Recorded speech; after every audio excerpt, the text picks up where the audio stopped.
Hello, I'm Brian Callanan. What changes does the City Council want to make to the mayor's budget plan? And with all eyes on the council, after the repeal of an employee head tax to fund homeless programs, how will Seattle tackle homelessness this fall and winter? Plus, what impact will two major land use proposals have on affordable housing? Councilmembers Lorena Gonzalez, Teresa Mosqueda, and Lisa Herbold answer these questions and the ones you're sending in too, next on Council Edition. We are going to dedicate resources to it to ensure that we are moving those individuals from RVs to safer places. If we no longer need that land, we should be building the housing that our community needs now. That will take away funds from bus service at a time where more Seattleites are using bus services than any other city in the country. All that and more coming up next on City Inside Out, Council Edition.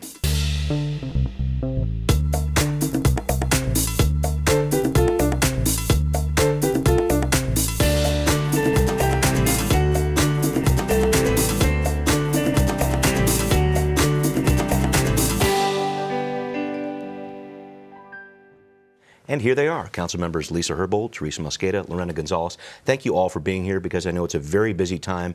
We're going to dive into the budget to start because I know that's really something that's consuming a lot of your time right now. So let's talk about this. The mayor has unveiled her plan, a $5.9 billion budget a few weeks ago. Spending's up about $300 million. There were some cost-cutting measures citywide, saving about $50 million. I want your thoughts on the budget overall. Please give us some ideas of some things maybe you'd like to change. Councilmember Gonzalez, can I start with you? Yes. Well, thank you for having us here this morning. And I guess before I answer your question, I just wanted to let folks know here in the city of Seattle that our thoughts are with them if they have family members in Florida. Hurricane Michael just hit. Yeah. And so I just want to acknowledge that we have everybody in our thoughts and hope that we're able to deal with that natural disaster sooner rather than later. Thank you. Yeah. So.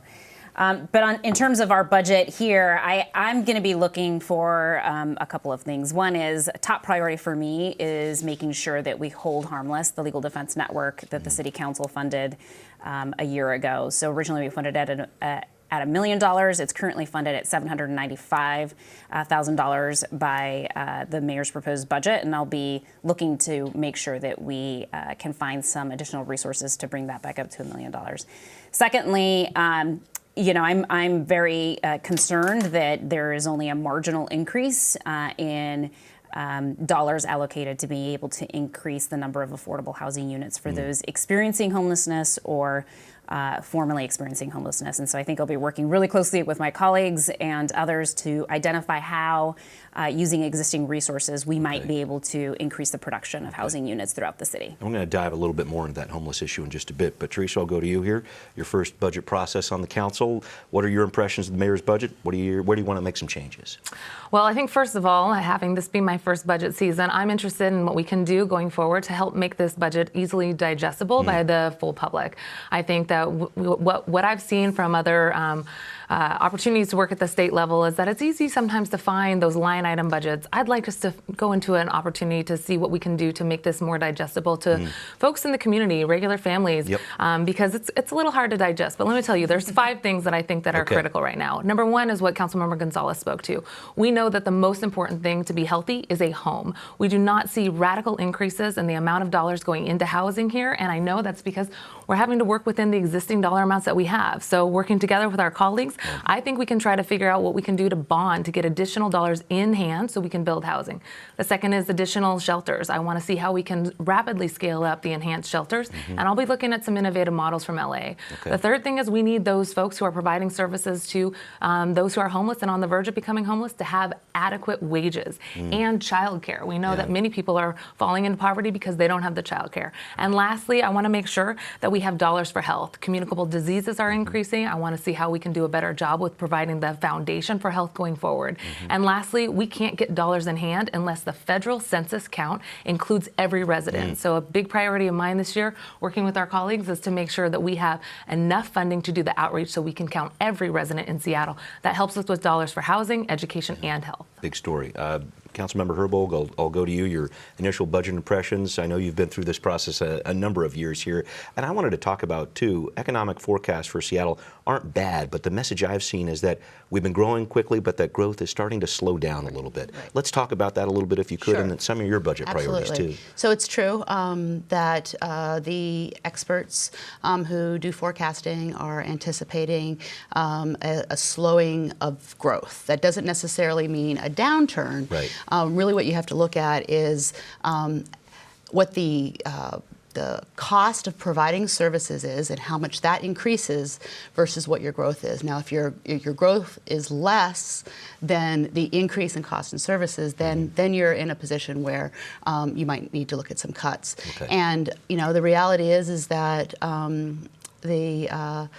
the situation is now and has always been that the booms create the busts. Yeah, that's right. So it's something inevitable we have to prepare for. It's just a matter of whether or not it means leveling off on spending or actually having to make some cuts in a couple years. And let's talk about some of your priorities, please. Sure. I agree with my colleagues here on particularly the issue of the lack of new dollars to increase housing production. There is a significant reduction over last year's housing dollars at a time when we know that the best way to get people out of homelessness is to produce more housing. Another issue that I've come to know about being a district representative relates to something called the vacant building monitoring program. Right. But it's, even though I've learned about it through my representation of West Seattle and South Park, it's definitely something that affects people in neighborhoods Entire throughout city, the yeah, city. you bet. So the complaints about vacant buildings have increased about 65% over the last few years, from about 235 complaints to over 400 complaints. But the number of buildings in the vacant building monitoring program has reduced significantly, almost 20%. In West Seattle alone, there are 95 open vacant building complaints, but there are only 2 buildings in the monitoring program. Yeah. So we need to figure out how to make that monitoring program work better, because we see what happens when a property is vacant for just a year. Yeah. It becomes a magnet for a lot of property damage that affects the neighbors, becomes a magnet for crime. Yeah. So we're looking at trying to increase the fees for the vacant building monitoring program so that we can get more buildings into the monitoring program, fund more inspectors in such a way that it doesn't affect the regular taxpayer. It's an increased fee to the person who owns the vacant building. And actually also hoping that this fee will serve as a disincentive for people to keep their houses vacant. One other thing I wanted to mention that's really important is that there are a number of recommendations coming out of the Seattle Women's Commission's eviction study recently, and I'm going to have some recommendations related to that. And I'm also really excited to work with my colleagues here on some recommendations related to the need to fund services for LGBTQ elders related to a community center that they have, a senior center. All right, the green sheets are flying right now. Thank you for breaking all that down. I want to focus specifically on the homeless budget, if I could, because I think back to the repeal of the employee head tax not too long ago that would help Seattle's homeless here. I know a lot of people are paying closer attention to what the city is spending on homelessness. And maybe I can start with you, Lorena, here. The mayor wants to add another $12 million or so to our homeless response. It's about a 17% increase. But I know there's one program she doesn't want to invest in, and that's parking for homeless people living in RVs. I bring this up because I know there was a constituent that talked to you about it. She was attacked by a dog in the Soto neighborhood, came from a homeless person's RV. I wanted to talk about that RV camping piece in specific, and then maybe more about the homeless budget overall. Yeah, I'll start with the RV camping piece. So I think it's fair to say that in my interactions with people in community, and certainly the number of calls and emails that I receive from constituents, one of the top concerns expressed by constituents is RVs. And we know from the point-in-time count that the number of people living in RVs in particular has increased by, I believe, almost 50% in a year. That is a huge number of people who are living in RVs. Unfortunately, the budget that was submitted to us by the mayor only allocates about $250,000 in additional dollars for that would be specific to a remediation program or a pilot program related to vehicular living right. as distinguished from folks living in RVs versus cars. And Yeah. so I'm going to be looking at this budget cycle to see if we can find some clear parameters on how those dollars are going to be spent to address the concern that I hear the most about from constituents, and that is, how do we address people who are living on a day-to-day basis in RVs in neighborhoods like Soto, in neighborhoods like West Seattle and Harbor Avenue, Ballard, et cetera. It is a big problem, and we need to acknowledge that it's a big problem and that it creates livability and public safety concerns. And we need to show our constituents that we are going to dedicate resources to it to ensure that we are moving those individuals from RVs to safer places. Right. And Teresa, I want to bring you in here. You mentioned this idea of enhanced shelters earlier. Can you talk about what that is, what you want to try to do with these? Sure. Well, what we do see in the budget is a large increase in the number of dollars going into emergency services and cleanup. That includes basic shelter and enhanced shelter. What's important to know about enhanced shelter is it's 24/7. It allows for people to keep their items in lockers, to be able to take a shower, go to work. We know that somewhere between 20 to 40% of people who are homeless have a job. We need to make sure that people can be stabilized and not getting kicked out at 6 in the morning with all of their belongings just to wait in line again. The concept of an enhanced shelter is showing to work. 5 times as effective of getting people out of shelter and into housing when they come from enhanced shelter, because there's case management, because there's people there caring for them 24/7, and because it's more like a home. But the reality is, if you are in basic shelter or if you are in enhanced shelter, you are still homeless. If you are in a tent or if you're in an RV, you are still homeless. So what we have to do is build housing. That's why I think it's important. If we don't have a revenue stream like we would have had through the hours tax, we need to look at what we can do now and hopefully in the long term so that we can create another revenue stream. I'm very interested in the ideas that I know Councilmember Herbold has led on in the past to try to see what we can do to bond, to get dollars in hand immediately. The reason that I think it's important that we invest in shelters and enhance shelters specifically is because people are living outside. That's where we hear the frustration from those who are living outside themselves and their neighbors. We don't want people to live in tents or RVs. We want people to be cared for, to have case management, to have a shower and a toilet and a locker, to be able to be with their loved ones or their pets. I am interested in seeing what we can do now because it is 3 years since an emergency has been declared. Initially, I was not in favor of putting additional dollars into what is seen as a tent. But when I went to Los Angeles and when I heard about the concept that they're talking about with partitions between beds, allowing for loved ones to be with each other, allowing for open space and for pets to have a place to play, kitchens, and the ability to have your locker, with case management, that's what it looks like to treat folks holistically, and I think that's what it looks like to treat this as an emergency. But the key is you have to have housing at the on the horizon so that there is light at the end of the tunnel, because I do not want to warehouse poverty, and I do not want to sweep homeless people out of sight. We have to care for them and create housing. Lisa, let me send this to you because I know you've been talking about some changes potentially to the city's navigation team, goes to the streets, helps our homeless. Maybe you've been talking about adding a medical component to that group. Can you dive into that a little bit, please? Sure. Just a little bit of background. During last year's budget session, there was a lot of conversation about how the city was addressing unsheltered homelessness. A lot of people came to council and were arguing that we should stop encampment removals altogether. I think we found a really good approach, which is more reforming the city's practices. We required the city to move the navigation teams into the Department for HSD and out of the department that manages city property. And we also require the executive to report to the council on the encampment removals that are going to be coming up in the following week, so we can monitor what they're doing and make sure that it's consistent with the protocols. One of the other things we did is we required HSD to create what's called a theory of change, and that Human Services. Sorry, keep sorry, catching people Human up here. Services Department. To develop what's called a theory of change. And a theory of change, is simply put, is a blueprint.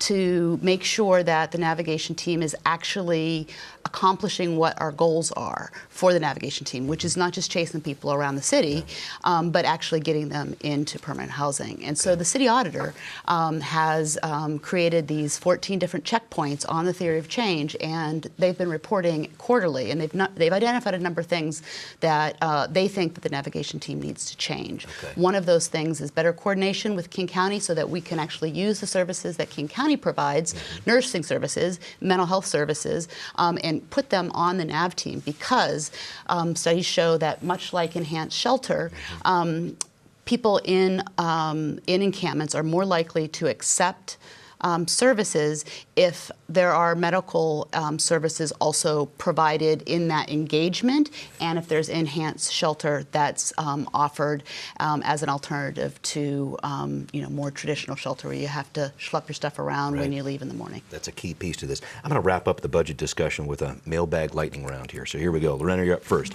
Alarming headline. Julie's wanting answers on this. 8,000 untested rape kits in Washington State. Please address this and speak about the dollars necessary to tackle this issue. Attorney General Ferguson threw an amount at it recently. Next steps. Julie via Facebook talking about that. Lorena, I'm asking you because I know you've been legal counsel for a lot of different sexual assault survivors. We do have hundreds of these untested kits right across the street in the Seattle PD, in their warehouse in Soto there. Thoughts about this? Anything the city could do about this? Well, I think that we saw some movement on this in the legislative session this last year. So I think we are going to see some clearing of the backlogs. I believe it was Tina Orwell who submitted a successful budget request to begin the process of processing a lot of those untested rape kits, and I thought that was a good move on her part, and I'm very grateful for the fact that she has repeatedly brought this issue to the state legislature for the funding needed to do this testing. And so my hope is that we'll now begin to see a diminishing of that backlog, and we'll continue to work with her in the state legislature on figuring out how we can make sure that Seattle cases are part of that clearing of the backlog. Thank you for that. Lisa, Robert writes this. What's the status of the Center City Connector streetcar? I know the mayor isn't really happy about this project in terms of trying to fund it. You've been a critic of it, I know, for some time. Does it make sense financially to literally stop this in its tracks, though? What do you think? Well, there's the whole concept of sunk costs. They actually call it a fallacy of sunk costs. And so if something is a bad financial decision, the fact that you've spent money on it earlier is not a reason to keep going down that path. And I believe that we have a lot of information that shows that the city is going to be needing to subsidize this form of transit to a level that is much more than we currently subsidize, for instance, our bus service. And what that will do is that will take away funds from bus service at a time where more Seattleites are using bus services than any other city in the country. In addition, the thing I'm hoping for right now is, while we're in that sort of decision-making period around the First Avenue streetcar, I've been asking the mayor and SDOT to consider allowing the fact that we're not moving right now forward on the streetcar, and we have more street right-of-way, to have a dedicated bus lane on First Avenue so that we can, especially from West Seattle, deal with the period of maximum constraint and have those buses go straight through. That maximum constraint when the viaduct comes down, and we've got so many different traffic issues there. Coming right up. Councilmember Mosqueda, here's one from Kevin talking about the sweetened beverage tax. Here we go. It's pulling in $21 million instead of the 15 projected this year. He asks this. Given the highly regressive nature of the tax and that it isn't fulfilling its policy objective, limiting sugary beverage consumption, would you be willing to scrap it? What do you think? Let's be honest. What's harming communities is the targeting of communities by soda beverage companies. We know that kiddos, especially kiddos of color, are more likely to have higher obesity rates and have poor health outcomes. And what this measure does is it makes sure that we're investing dollars into health services, into early learning, which is one of the best investments that we can make in the health and the long-term, lifelong health of a kiddo. And we're investing it into making sure that we have greater opportunities for nutrition access throughout the community. I am very hopeful that not only will we change individual behavior, but that we will continue to have dollars in hand to invest in grocery stores, in pea patches, in early learning and nutrition opportunities across this city. This tax is doing exactly what we hoped it would do, which is generate revenue so that we can reinvest in communities. And behavior changes take time. We talked about that earlier as it relates to whether or not you're going to bike to work or drive your car. Behavior takes time. When we passed laws to require everyone to wear a seatbelt, it took time for that to be the norm. I know that we can change behavior here, and we are not in the moment right now poised to change anything. What I want to do instead is bond against those dollars, actually, the extra $5 million that came in the door, and create somewhere between $40 to $65 million to invest in housing that could have health centers, childcare centers, and grocery stores across Seattle where we currently have food deserts. That's what it looks like to invest those dollars in, I think, what the community wanted, which was investments in nutrition, education, and affordable housing. Thank you for that, Teresa. And I want to stay with you, and I'll pick up the pace ever so slightly here, if I may. New measure from the city to make affordable housing the first priority in cases where we have surplus land. This is a big deal. What does this mean? Why did you sponsor this? This is a really big deal, and I think that the council's been working on this for a long time, thanks to the legislature as well earlier this year in 2018. Allowing for this to happen, They passed the legislation making it more possible for us to look at Seattle Public Utilities, Seattle City Light, and now every parcel of city-owned land to make sure that we're prioritizing building affordable housing. If we no longer need that land, we should be building the housing that our community needs now. And when we do so, it reduces the overall cost of building that housing by 15%. So this is what it looks like to be fiscally responsible. I think this is what it looks like to create affordable housing throughout the city. I think this is what it looks like to make sure that we're building the city of the future so that we have childcare, that we have grocery stores, that we have health clinics, small women and minority-owned businesses on the first and second floor by those transit hubs so that we can create housing across Seattle. I'm really excited about this. I know this is just the first step, though, and we have some work to do next year to make sure that our community has access to the assets to create the housing that's needed on that land. Lisa, a related question, I think, another big land use story, backyard cottages. The council's been working on this one for years as well. A hearing examiner has now essentially cleared the way for more of these cottages to be built. What does this mean in terms of affordable housing in Seattle? And we can all jump in on this one, too. There are thousands of homeowners in Seattle who are chomping at the bit to build an ADU on their property to help them with the rising cost of living in the city. And so I think we're making good strides.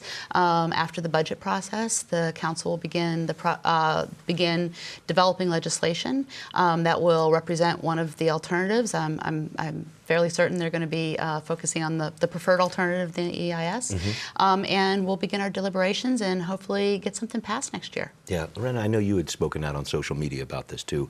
Your thoughts on what it means to have backyard cottages, more of them in Seattle? Yeah, I mean, I think, you know, we like to throw around the acronyms of ADUs and DADUs, but really what we're talking about is mother-in-law units and basement apartments, right? And in some instances, the backyard cottages. And this is huge for us to be able to move forward on this. I mean, I printed this out today, but single-family homes represent all of the blue on this page. This is where people are being excluded from living in currently because it's unaffordable, because they cannot afford an $850,000 single-family home.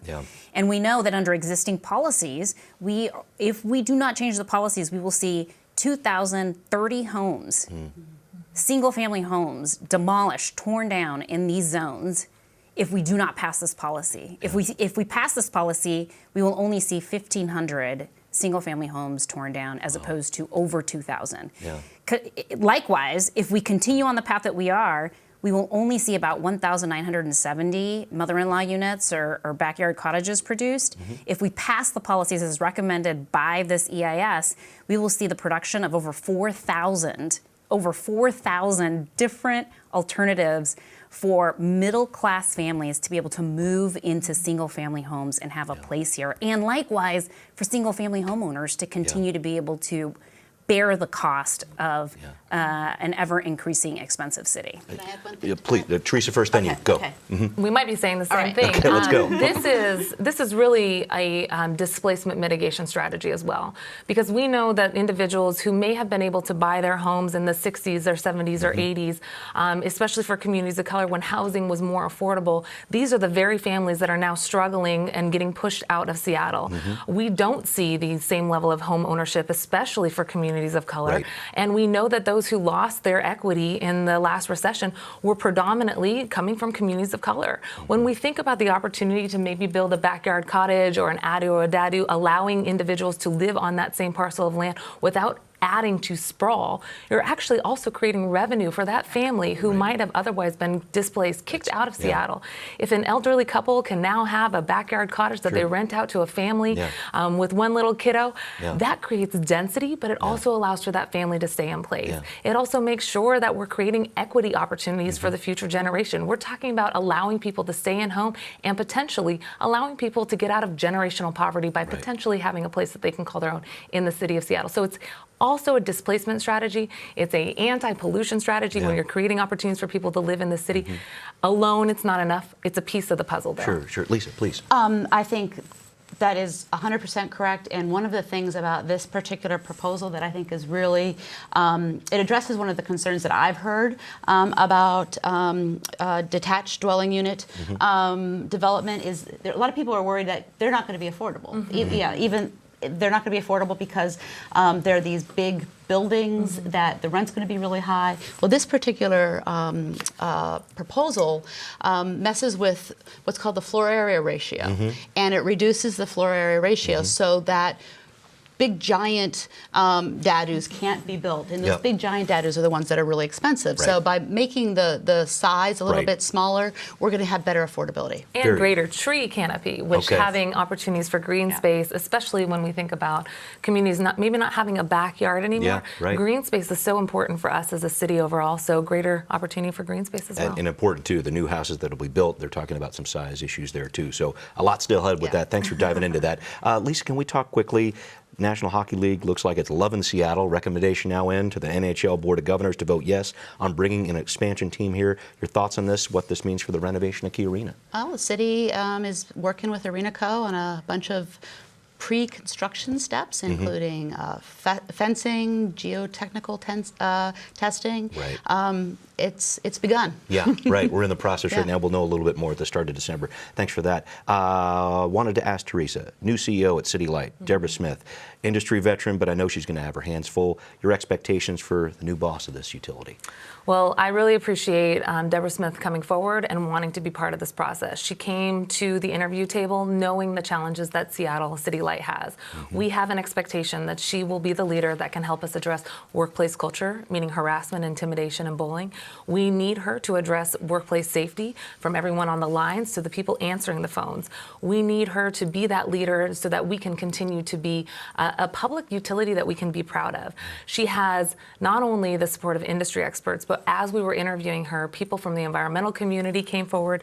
Seattle Silence Breakers had a chance to meet with her. The union members from IBEW Local 77 came forward. People are optimistic, and that gave me a lot of optimism that she will take the reins. She will surround herself by people who know the issues well, from frontline staff to community colleagues, and we can see the change that we need. She's taking these issues head on, and we look forward to working with her. I think my committee especially, we're going to be asking for a lot of accountability, and she said that she's ready for that. Thank you for that. Lorena, going to wrap up with you. You said a few months ago the showbox isn't going anywhere as the council voted to expand the Pike Place Historical District to temporarily save that theater from the wrecking ball. Do you still feel that confident about it? I'm trying to figure out what might be going on behind the snes at the city level to make that happen. Well, honestly, there's not a lot I can say about this because we're currently under litigation, and so I'm going to channel City Attorney Pete Holmes and exercise restraint. But I think, I think that the reality is that there's still a lot of the processes that have been triggered and are working their way through the process. So everything from identifying whether or not the exterior of the building is going to be landmarked, that's a process that's still undergoing. The litigation will help to also provide clarity around the city's ability to utilize the Pike Place Market expansion as a tool or not for preservation. And so these are things that are just going to have to wind their way through the system in the process. I think we'll hopefully learn more sooner rather than later. But for now, I think it's fair to say that that the ordinance is in place and the processes are what they are, and we will hopefully get a positive result that will give us and the art and the music community a path forward. Thank you very much for that. Thank all of you for this. We will see you next time on Council Edition.